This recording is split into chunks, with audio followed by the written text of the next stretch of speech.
दर्शकवृन्द, यति बेलाको समयमा 75 वर्षकै उमेरमा पत्रकारहरूलाई समेत बोलाएर झ्याम कि झ्याम नौमती बाजा बजाएर विवाह गर्छु भन्दै नितान्त लागिराख्नु भएको हाम्रो बुवाले पत्रकारहरूलाई निम्तो गरिसके पश्चात पत्रकारहरूसँग गरेको विशेष कुराकानी हेर्नुहोस् त। गुन्नी चोरी लाउने केटी मन पर्छ कि टक्क पाइन्ट लाउने केटी मन पर्छ? पहिला लाउने केटी त अहिले लाउँदैन सर, तर यो चोली लाउने गुन्ने लाउने मन पर्छ। बडा दिमागवाला मान्छे तपाईँ त। हो के त हुनुहुन्छ जहाँ रक्सी खानुहुन्न अब जाँड किसो कालोहरू किसोहरू बिहारहरू रक्सी जाँड मैले सुनिनँ सर। दाँत कस्तो छ बाख्रे यी गर्नुहोस् त अलिकति। दाँत ओरिजिनल दाँत हो यो त नयाँ हाले दाम्पे खानु मिल्छ। छोटीको गाला ठोकेल थियो। गाला धेरै नतोक्नु होला फेरि भाग्ला। आज हामी बालाई भेट्नको लागि रोल्पाको रुन्टीगढी गाउँपालिका स्थित उहाँकै घर यो मसिना भन्ने ठाउँमा आएका छौँ र बुवाले विवाह गर्ने भनेको साँच्चै नै हो रहेछ। तर केटी भने 50 वर्षदेखि 55 वर्षसम्मको केटी भए बुवालाई चल्छ गरे, तर 60 भन्दा माथिको केटी हुन भएन रे। र 30 वर्षको केटी पनि बुवालाई होइन, बस 50 वर्षदेखि 55 वर्षसम्म केटी बुवालाई चल्छ। बुवाले त्यही भन्नुभएको छ। बुवाको यो विवाह गर्ने कुरा सुनिसके पछाडि तपाईँलाई झट्ट रिस उठ्यो होला, रिसलाई कन्ट्रोल गरिदिनु होला। यो बुवाको बाध्यता हो। बुढेसकालको सहाराको लागि पनि बुवाले एउटा आफू जस्तै केटी खोजिराख्नु भएको छ, अझ भनौँ महिला खोजिराख्नु भएको छ। यदि कोही एक्लो हुनुहुन्छ, कसैले जीवनसाथीको सहारा चाहिएको छ भने उहाँ बुवालाई कन्ट्याक्ट गर्नु होला, बुवासँग भेट गर्नु होला र बुवासँग घरजम गर्नु होला। बुवाले सुखमा राख्नुहुनेछ, बुवाले भोगै बसाल्नुहुन्न। अनि बिहा गरेर केटीलाई पिट्ने त गर्नुहुन्न नि? हजुर, बिहा गरिसके पछाडि केटीलाई दुःख त दिनुहुन्न नि? नै त्यो दुःख कसरी दिने नदिने भन्ने कुरा है सर। अब कोही 4 पैसा हुन हो, पैसा त तपाईँले सरकारले दिन्छ गर। नै त्यो दिन्छ। अगर कोही कपडा कसो लाउने, कोही कपडा कमी होला, एउटा कुरा है।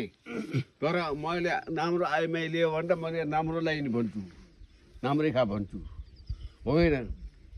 तर आफ्नो छेउ के कुरा तलमाथि होला, एउटासित कहिले एउटा भनिदिन्छु नि चाहिएर भनेर पनि आइमाईले राख्नु सकिन्छ। ए ल हुन्छ, हस्। चाँडै बिहा गर्नु होला, चाँडै केटी लिएको देख्न पाऊँ, टक्क सिन्दुर हालिदिएको हेर्न पाऊँ। हजुर, अनि केटी ल्याएपछि कस्तो धुमधामले बिहा गर्ने हो कि मन्दिरमा गएर बिहा गर्ने हो कि हो? केही लिएपछि अब सर्टाइ लग्ने, सर्टाइ लगाइदिन्छ, आसिदिन्छ, मोटरबाट गाडीबाट आइदिन्छ। अनि यहाँ आएर कार्यक्रम सुरु हुन्छ। अब यही एकदम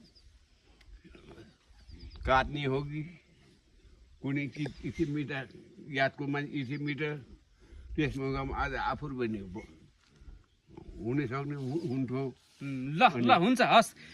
अनि नि जस्तै तपाईँको भिडियोमा कमेन्टमा चाहिँ धेरैजनाले के भनेछन् भने यो यत्रो उमेरमा पनि बाले किन बिहे गर्न खोज्नु भयो होला भन्नुभएको छ धेरैजनाले। भने तपाईँले चाहिँ किन बिहे गर्न खोज्नु भएको छ बुवा भन्नुहोस् त?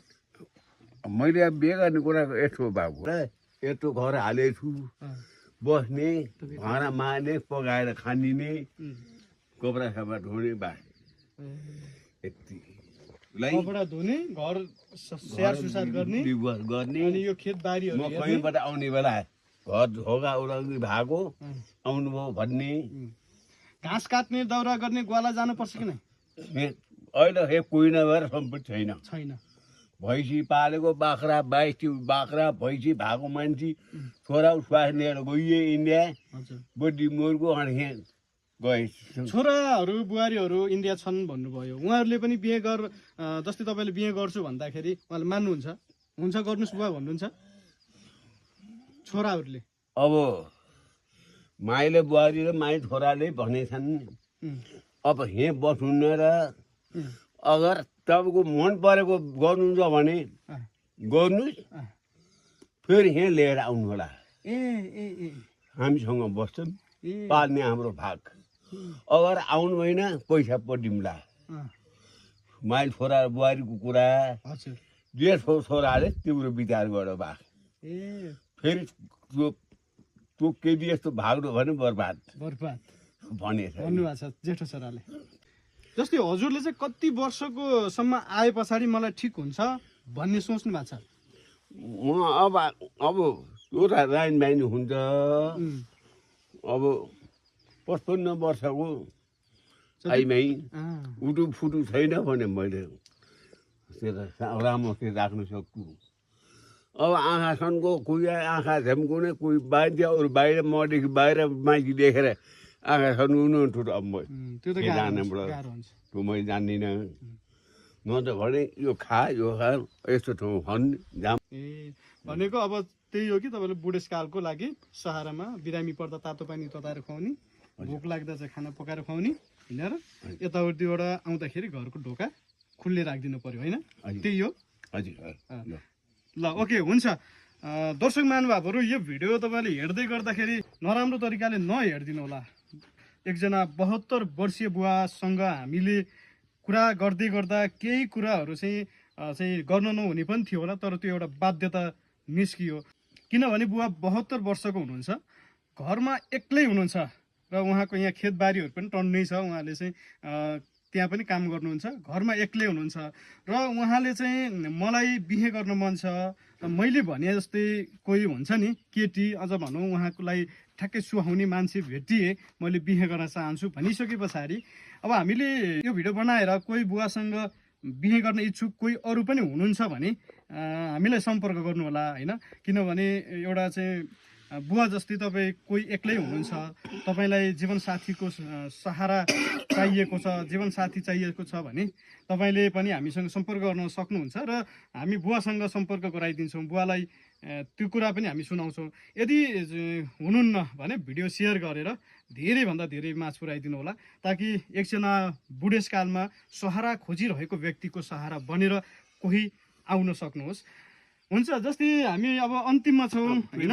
केही भन्नुहुन्छ? म यति सालको भएर म त्यस्तो अरू जस्तो जाँड खाएर फाल्टु हुने पागल जस्तो म होइन। म मान्छे बहुत तगडा हुनुहुन्छ, जाँड रक्सी खानुहुन्न? अब किसोको कालोहरू किसोहरू बिहारहरू रक्सी जाँड मैले सुन्दिनँ सर, मैले सुन्दिनँ। खाना मात्रै खाने रोटी भात खाने आटो खाने त्यही भएर त अझै तगडा हुनुहुन्छ के तपाईँ होइन र? मासु र मैले भेज पनि खान्छु, अन्डाहरू खान्छु, यिनी नस पानी खान्न सर। ल यो कुराबाट पनि केही सिक्नुपर्ने चाहिँ हामीले देख्यौँ। किनभने बुवा 72 वर्षको हुँदा पनि अझै हामीभन्दा तगडा हुनुहुन्छ, अझै खेतबारी खन्नुहुन्छ। भइयो तर भाइ म त्यस्तो मभन्दा 40 वर्ष 50 वर्ष होला तिनले मैले जुटाल्छु। त्यो खायो भने मान्छे हिर्काल्छु अझै त्यस्तो यसलाई हान्छ भनेर फुटबल भाग्ने मान्छे होइन। ल यहाँ आइज ल समा सिङ्गल भिरम भन्ने पहिले झप्काइदिन्छु। अझै पनि त्यो गर्न सक्नुहुन्छ बा? म भक्तर मर्ने थाहा पान्न झप्काइदिन्छु, दिइहाल्ने। बरु पछि आफूले खाने होइन? बरु पछाडि सक्ने भने हान्छ न पछि झप्काइदिन्छु मैले। त्यो अहिले हान्दै मार्छ भने फुटबल भाग्ने कुरा छैन मसँग। जब मेरो कान सुने म कुरा पनि थर्काउँछु। कान अलि कम सुन्नुहुन्छ हो? कान अब म किनभने 3 महिनासम्म कान दुखो कान अलिक कम सुन्नु। आँखा कस्तो छ बा? आँखा स्पष्ट सबै यो आँखा यो पहिले ढुङ्गा लाग्यो हो, अब देउडाले गरायो केले गरायो यो अलि नम्रो भएको थियो आँखा यो अहिले हेर्न बनेको छैन। अलि यो अलि हुन लाग्यो अझ। दाँत कस्तो छ बाख्रे? यहीँ गर्नुहोस् त अलिकति। दाँत ओरिजिनल दाँत हो? यो त नयाँ हाले पो दामी छ त होइन। पाक्नु छो किराले हराले खाएर तल गए छोरा हालेले यहाँ गडेकै अहिले सबै खानु मिल्छ। छोटीको गाला ठोकेल थियो। गाला धेरै नतोक्नु होला, फेरि भाग्ला माया गर्नुपर्छ, एकछिन अलिक टोक्नु पनि पर्छ। है नटोक्नु के गरे भन्छन् त्यस यसो आइमाई राख्ने तरिका मसँग छ। छ छ छ अब राख्दा उठेर भयो भने मैले के गरौँ तपाईँले फेरि कहाँ अलि भन्ने मलाई पौड गर्नु मिल्दैन नि, मिल्दैन त नभन्नु नगर्नु। ओके हुन्छ हुन्छ मैले सैबाङको यो त हो नि हात्ती उजालमा ऊ पोका पक्का एकदम यस्तो गरेर क्यामेरा ठुलो क्यामेरा भागो भने म भनौँ आएन गएन उसको बहुफिट भनेर कहाँ मन गएको छ हो खोइने कर्त भोज गएर गरेर छ त्यहाँ मैले ढुङ्गा हुने मैले पेन ल्याएँ मलाई मेरो आइमै गरेर आयो भने त्यो त सामान राखेर छ मलाई कोले मेरो आइमै लग्न होइन होइन तपाईँको जान लग्न आएनौँ के फोटो खिच्न अब भन्नु के ल हुन्छ बासँग धेरै कुराकानी भयो। अब हामी फेरि पनि माफी माग्न चाहन्छौँ जे कुराहरू केही कुराहरू बासँग गर्न नमिल्ने पनि थियो होला। यो चाहिँ समग्र भिडियो बनाउँदै गर्दाखेरि सबै कुरा जोडिए हामी राख्न मिल्ने मात्रै कुराहरू यहाँ राख्छौँ।